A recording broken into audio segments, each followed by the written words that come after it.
चित्तौड़ दर्शन में आज समाचारों में पुनः आप सभी का स्वागत है। नजर डालते हैं आज के समाचारों की ओर। कहते हैं कि मकर संक्रांति के बाद सर्दी का असर धीरे धीरे कम होने लगता है, लेकिन जैसे जैसे मकर संक्रांति समीप आती जा रही है, त्यों त्यों चित्तौड़गढ़ नगर एवं जिले में सर्दी का असर और शीतलहर का असर और तेजी से बढ़ने लगा है। ऐसा ही कुछ मिजाज चित्तौड़गढ़ नगर में शनिवार को देखने को मिला। राजस्थान के कई जिलों में शनिवार को हुई बारिश का असर चित्तौड़गढ़ में भी शनिवार सायं पश्चात देखने को मिला, जिसके कारण अधिकांश लोग घरों में कैद होने के लिए मजबूर हो गए एवं सायं होते ही शीतलहर चलने लगी। चित्तौड़गढ़ नगर में शनिवार दोपहर तक मौसम का मिजाज ठीक ठाक था एवं तेज धूप भी खिली रही, लेकिन उसके बाद अपराह्न पश्चात राजस्थान के कई जिलों में हुई बारिश का असर चित्तौड़गढ़ में भी देखने को मिला। हालांकि चित्तौड़गढ़ में बारिश तो नहीं हुई, लेकिन अन्य जिलों में हुई बारिश के कारण शनिवार सायं पश्चात शीतलहर के कारण अधिकांश लोग अपने घरों में कैद होने के लिए मजबूर हो गए एवं बाजार भी अपेक्षाकृत समय से पहले बंद होने लगे। शाम होते ही कई स्थानों पर दूध, जलेबी एवं इमरती बारों की दुकानों पर लोगों की भीड़ देखने को मिली, जो कि गर्मा गर्म दूध से राहत पाते हुए देखे गए। इसी तरह रेलवे स्टेशन एवं बस स्टेशन पर भी अपेक्षाकृत कम भीड़ देखने को मिली है। मौसम विभाग ने चेतावनी दी है कि आगामी 2-3 दिनों तक इसी तरह का असर बना रह सकता है, जबकि यह माना जाता है कि मकर संक्रांति के पश्चात सर्दी अपेक्षाकृत कम पड़ जाती है, लेकिन ऐसा लगता है कि सर्दी जाते जाते अपना असर दिखा रही है और हो सकता है कि आगामी 2-4 दिनों में लोगों को और अधिक शीतलहर का सामना करना पड़े। इस शीतलहर के कारण नगर में कई स्थानों पर व्यापारी एवं अन्य लोग अलाव कर राहत पाते हुए देखे गए। कई तरह के लुटेरों के बारे में तो आपने खबर सुनी होगी और उनके द्वारा की गई वारदात के बारे में भी आप जानकारी सुनते रहते होंगे, लेकिन चित्तौड़गढ़ जिले के भादसोड़ा थाना क्षेत्र में एक लुटेरी दुल्हन के खिलाफ मामला दर्ज किया गया है, जिसने एक युवक को अपनी बातों और प्यार में फंसाकर शादी तो रच ली, लेकिन वह नकदी और आभूषण लेकर फरार हो गई। यह है चित्तौड़गढ़ जिले के भादसोड़ा थाना अंतर्गत उंडवा निवासी संजय, जिसकी गत कई दिनों से शादी नहीं हो रही थी, जिसको ज्ञात हुआ कि राजसमंद में एक कुंवारी दुल्हन है और उसके बाद इसने उसे मुलाकात की और पहली मुलाकात में वह इसकी मुस्कुराहट पर इतना अधिक लट्टू हो गया कि शादी का प्रस्ताव देने पर पूजा वैष्णव ने इसे इनकार नहीं किया और यह शर्त रख दी कि शादी के लिए 2 लाख रुपए और गहने देने होंगे। आखिरकार संजय करता नहीं तो क्या करता, उसने इसके लिए हामी भरी और बाद में पूजा से शादी कर ली और शादी करने के बाद वह इसे अपने घर ले आया। लेकिन गत 7 जनवरी को जब वह इसे सांवलिया जी दर्शन करने के लिए ले गया तो उसके बाद वह लुटेरी दुल्हन वहां से छू मंतर हो गई। अयोध्या में आज के ही दिन 1 साल पहले 11 जनवरी को श्री राम मंदिर की प्राण प्रतिष्ठा हुई थी और 1 साल पूरा होने के उपलक्ष्य में चित्तौड़गढ़ नगर एवं जिले में विभिन्न कार्यक्रम आयोजित किए गए। इस अवसर पर कई मंदिरों में हनुमान चालीसा का पाठ का आयोजन किया गया। चंदेरिया में भी इस अवसर पर एक मंदिर में विशेष कार्यक्रम हुए, जिसमें बड़ी संख्या में धर्म प्रेमियों ने भाग लिया।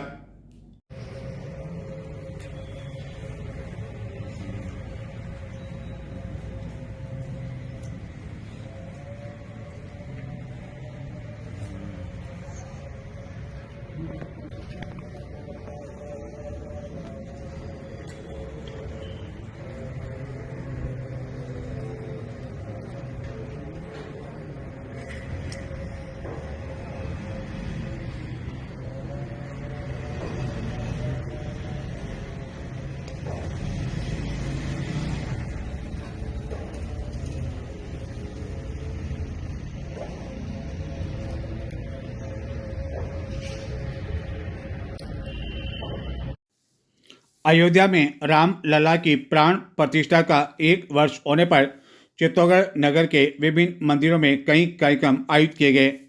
इस अवसर पर गांधीनगर स्थित त्रिपोलिया मंदिर में हनुमान चालीसा का पाठ का आयोजन किया गया।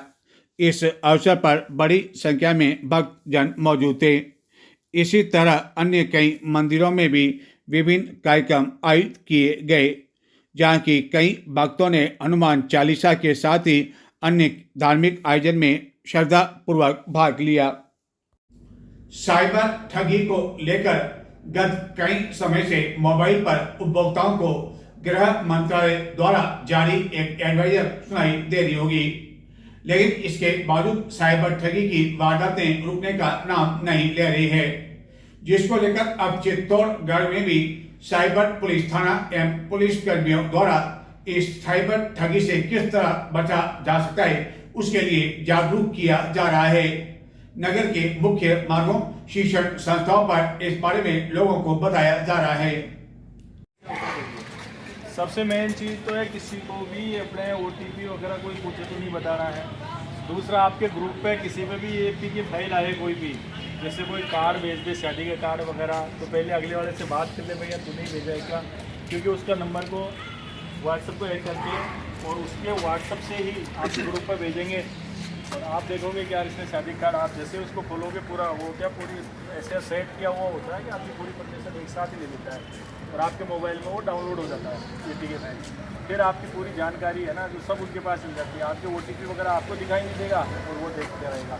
आप जैसे ही चेक करोगे कि मेरे खाते में कितना बैलेंस है, वो भी चेक वहाँ देखता रहेगा कि इसका इतना दिख रहा है और फिर आपके डायरेक्ट वो पैसा सब वो कर लेगा ना, आपको पता ही नहीं लगेगा। आप जाओ कंप्लेंट रजिस्टर करवाने, मेरे सर OTP नहीं आया, मेरा कुछ नहीं हुआ, न कोई फ़ोन आया सर मेरा तो पैसा उड़ गया, तो वो इसलिए हो रहा है। दूसरा जो लिंक भेजते हैं, कई तरह के लिंक भेजते हैं ना, कोई भी किसी तरह का कोई लिंक तो बिना उसके जान पहचान वाले से नंबर पर उसमें लिंक नहीं करे। एक अनजान नंबर से वीडियो कॉल आएगा, कभी वीडियो कॉल आता है, कोई लड़की एक वीडियो में दिखती है मैसेज, तो आपको पूरा वीडियो बना लेंगे, फिर आपको कि आपके मैं यूट्यूब पर डाल, फिर क्या करता है एक वर्दी लगा हुआ तो ऐसे बनाते हैं पूरा, वो ट्रू कॉलर बनाते हैं वैसे, ट्रू कॉलर पर फोटो दिखेगा और आपको लगेगा कि अरे तो पुलिस वाला ही है, वो कॉल करेगा, मैं ACP से बोल रहा हूँ, IB से बोल रहा हूँ, CID से बोल रहा हूँ, आपका इस तरह से यूट्यूब पर आपका ये डाल रहे हैं, तो आपको बचना हो तो आप इतने पैसे डाल दो, इस तरह का होता है ना, ये सब फ्रॉड है कोई भी। और बाकी ये पूरा दिया हुआ है, अगर फ्रॉड हो भी जाए किसी के साथ तो 1930 तुरंत कॉल करें, 1930 नंबर हेल्पलाइन नंबर है, ठीक है ना। अगर इस पर जल्दी से फ़ोन नहीं लगे तो साइबर क्राइम गवर्नमेंट.in साइट है, इस पर जाकर के इसका फोटो भेजिए और सब अपने जितने भी मिलने वाले हैं वो है सब जगह इसको ज़्यादा से ज़्यादा बता सके सबको, ठीक है ना। वैसे तो ग्रुप आ गया होगा आपका ना, टेम्पो वाले ग्रुपों पे सब पे डलवा दो। बचाव ही उपाय है, बहुत ज़्यादा फ्रॉड हो रहा है। हरे रामा हरे कृष्णा हरे राम की धुन के साथ शनिवार को दुर्ग पर जब कई पर्यटक इस धुन के साथ पहुंचे तो दुर्ग भ्रमण करने के लिए आए अन्य पर्यटक भी इस हरे रामा एवं हरे कृष्ण हरे राम की धुन पर नाचने लगे। और खास तौर पर मीरा मंदिर में जब ये लोग यहाँ पहुंचे तो यहाँ का वातावरण देखते ही बन पा रहा था। ऐतिहासिक चित्तौड़ दुर्ग पर यूं तो प्रतिदिन दूर दराज क्षेत्रों से बड़ी संख्या में कई पर्यटक आते हैं और इन दिनों क्रिसमस डे के बाद बड़ी संख्या में पर्यटक आ रहे हैं, लेकिन शनिवार को मीरा मंदिर में हरे रामा हरे कृष्ण हरे राम की एक मंडली जब यहाँ भजन करते हुए पहुंची तो बड़ी संख्या में पर्यटक अपने आप को नाचने एवं झूमने से नहीं रोक सके और वह भी नाचते झूमते हुए देखे गए। इस दौरान कई पर्यटक इस मंडली को अपने मोबाइल में कैद करने में लगी रही। इस मंडली ने बाद में इसी तरह हरे रामा हरे कृष्ण हरे राम की धुन पर अन्य स्मारकों पर भी भजन कीर्तन प्रस्तुत किए। तो ये थे आज के समाचार। अब मुझे आज्ञा दें। नमस्कार।